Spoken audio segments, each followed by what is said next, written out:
Point.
I received an email.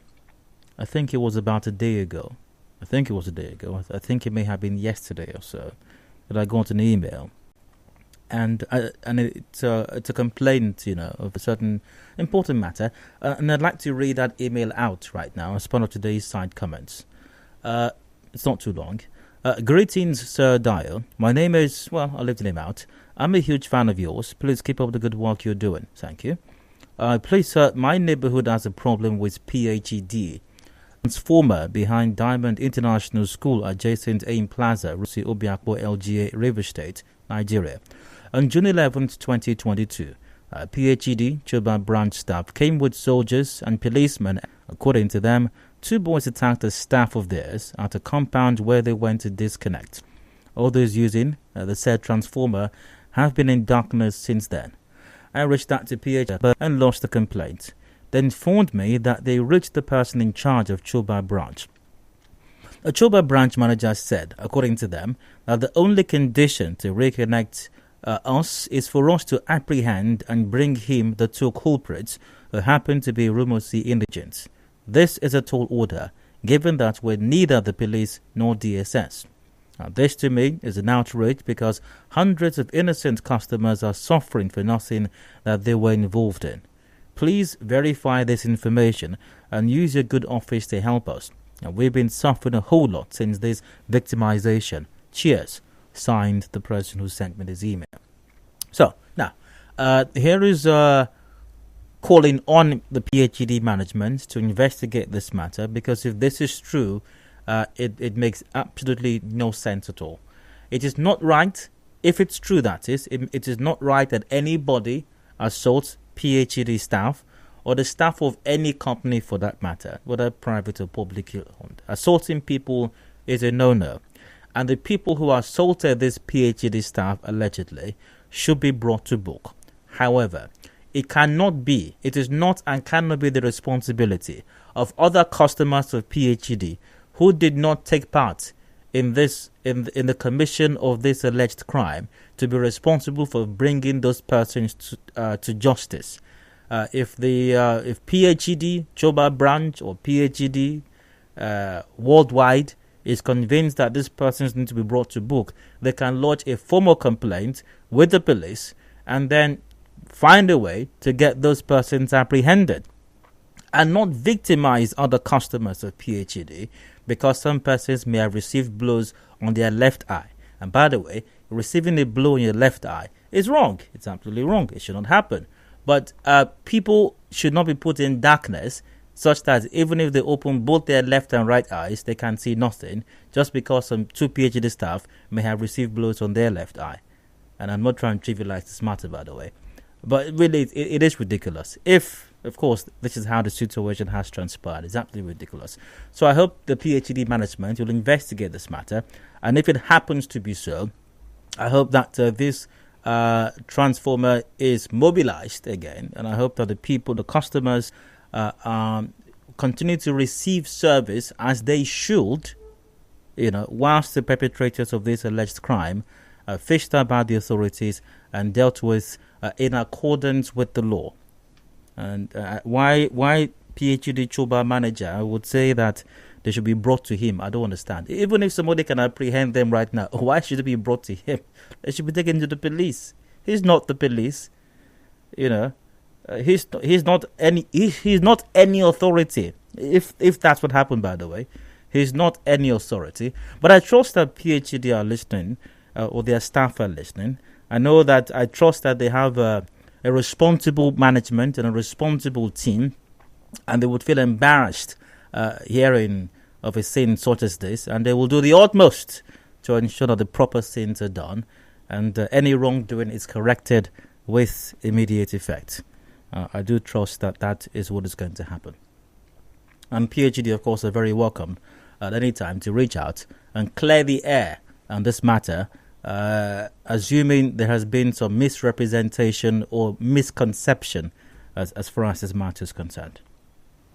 All right, moving on from that to some good news. Some good news. Came across some good news earlier on today. Yes, indeed. Where is that?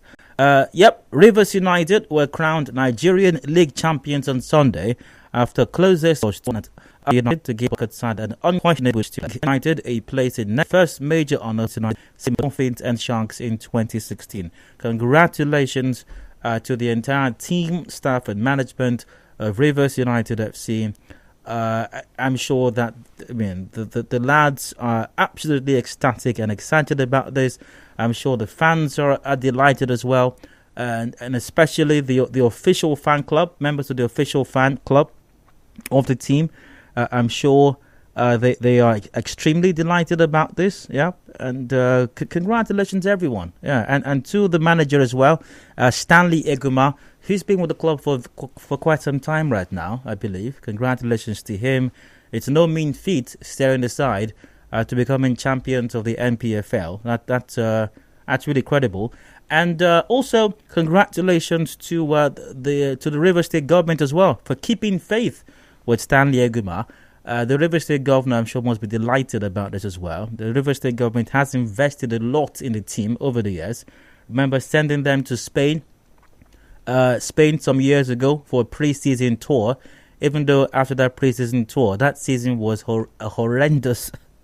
I think that season they played in some CAF tournament, but it was a horrendous season after going to Spain on tour, a pre-season tour. But all of that investment has paid off now. So congratulations to the entire team and to the River State government, and to a dear friend of mine who is a staunch supporter of the Rivers United side, Chibuzo Emmanuel. Congratulations to you as well. I'm sure nobody is happier than Chibuzo Emmanuel as far as his victory is concerned. So let's celebrate Rivers United FC right now with the official anthem. I'll be right back in a bit.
The supporters of Rivers United FC, the River State Commissioner right now, but the former sports commissioner. I'm sure they'll have tournament, CAF Champions League next season. Yep, Champions League, baby.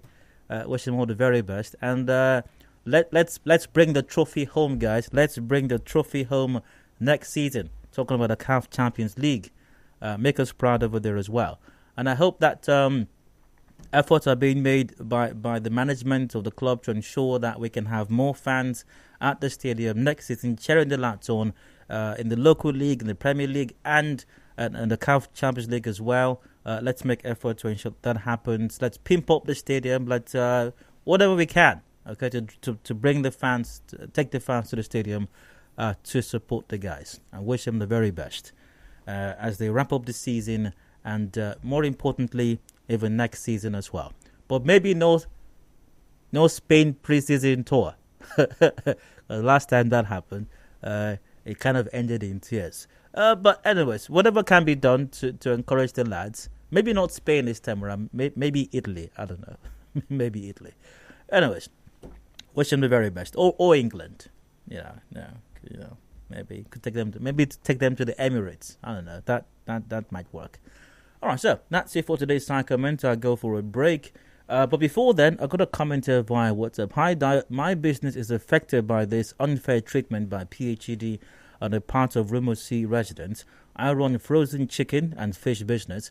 I have lost customers because there's no light. Fuel is expensive. My rent is reading was without business going on there at an Amanda from Rimouski. Sorry to hear that. But the PhD manager and deal with it decisively. All right, sir. That's it for side comments. I go for a break. Today's round comes on. Please stay with us. You are tuned in to 92.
And I'd like to rant for just a bit.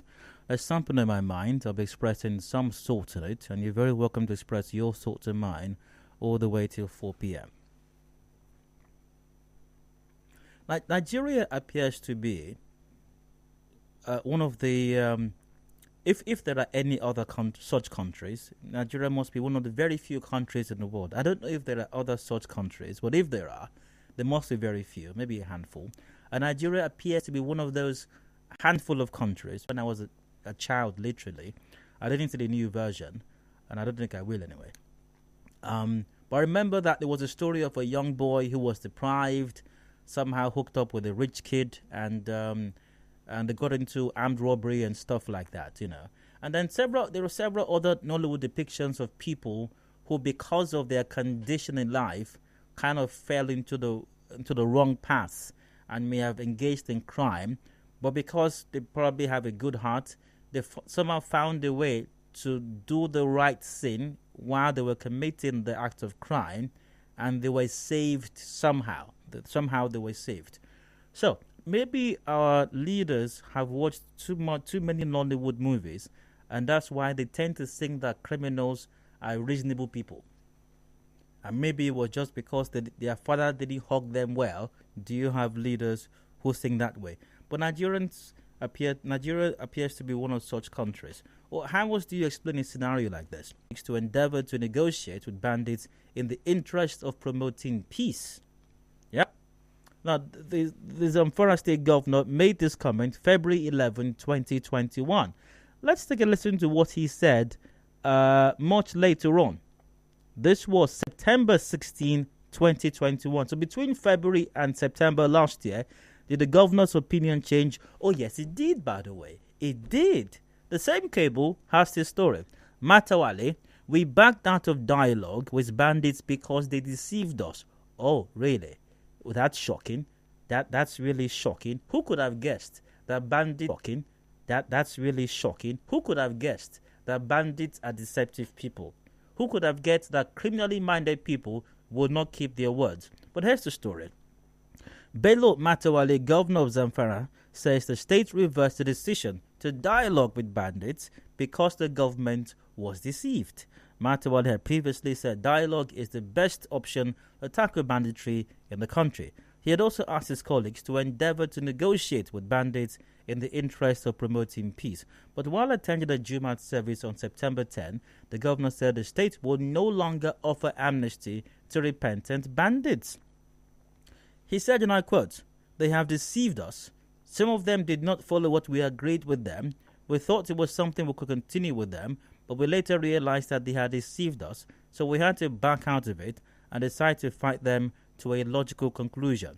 So here's the governor, by the way, of Zamfara State, who urged not just his government to dialogue with them, but even recommended dialogue to all his other governor colleagues as well. Let's talk to them. Let's dialogue with them. These people are not as bad as you think they are. Their fathers did not hug them when they were children. If we give them a hug and give them some warm food to eat, they're going to change their behavior. But guess what? A few months down the line, he said that he was deceived by the bandits. Once again, quite shocking. Who would have guessed that bandits are deceptive people? Now, time and time again, over the years, in different parts of the country, history and experience has shown us that granting amnesty to criminals does not work. At least not in Nigeria. Negotiating with criminals does not work. In Rivers State, we had the amnesty program. I'm not sure how successful that was. There are still question marks as to how successful that was. Nationally, we had the amnesty. Varying different forms of amnesty being given out to criminals. These negotiations, by the way, is the one I just read out, of the Zamfara State government. In February, they were singing the anthem, negotiation, let's talk to them, let's give them a hug, a beer hug, a brownie hug. They were probably singing the banner tune, I love you, you love me, we're one happy family, with a great big hug and a kiss from me to you. Wouldn't you say you love me too? However, it didn't quite work out really, because a month afterwards, the governor was screaming that he was deceived. Maybe from watching too much Barney. I don't know. But guess what? Nigerian leaders have also perfected the art of recycling solutions that do not work. Solutions that have been tried, they have been tested, and they failed woefully, but somehow we just find a way of recycling these ideas, these solutions, hoping table. This was published quite recently, yesterday as a matter of fact. Uzodinma offers 10-day amnesty to bandits willing to surrender in Imo. Hope Uzodinma, governor of Imo, has asked bandits operating in the state's forest to surrender within 10 days and receive an unconditional pardon. He said the gunmen will face bombardment if they fail to take advantage of the window of opportunity. Uzodinma said this on Sunday in a statement signed by his chief press secretary and media advisor. The governor warned that a 10-day amnesty takes off with immediate effect, adding that there will be severe consequences if treated with levity. I guess the governor of Imo State is hoping that the bandits or the criminal elements in his state causing great insecurity over there are also doing so because their fathers didn't hug them when they were children, or because their moms didn't buy them Christmas shoes, or because they were not allowed to watch Barney while growing up. And it's hoping that maybe just a warm meal and a hug and very nice words and a pat on the back will suddenly make them realize that there's a lot of good in the world and they can contribute to that good rather than bringing about the evil, the chaos, and the mayhem that they have unleashed on the good people of Imo State. Well, guess what? I don't know if the Imo State governor has the most brilliant idea since the invention of sliced bread. I don't know. But if previous attempts at offering bandits and dialoguing and negotiating and hugging criminals and bandits anything to go by, it does seem like this is simply a recipe for the inevitable failure that will follow it. Because giving criminals or bandits, whatever term or name or nickname you give to them, giving them amnesty, giving them a hug, has not worked in Nigeria. It hasn't worked before, and I have a very strong feeling that it will not work this time around. So, conclusively, today's rant is to remind governors or government leadership in Nigeria that recycling failed solutions is not a solution. Rather, it may be compounding the problem. On that note, I end my rant. Thanks for listening. Hope you were on board. Any thoughts about it here? Call 0817-923-0002, 0817-923-0003, or 0007. We're live on Facebook, Twitter, and YouTube. Just search for NigeriaInfo PH. And WhatsApp is on 0809-030-6416. Keep it brief and straight to the point. And once a call is answered, please turn down the volume off your radio set. Once again, the numbers to call 0817 923 0002, 0817 923 0003, or 0007. Let's see, via Twitter. I do have something over there, I believe. Thank God goes. What happens to the names of those sponsoring insecurity in Imo State he promised to publish?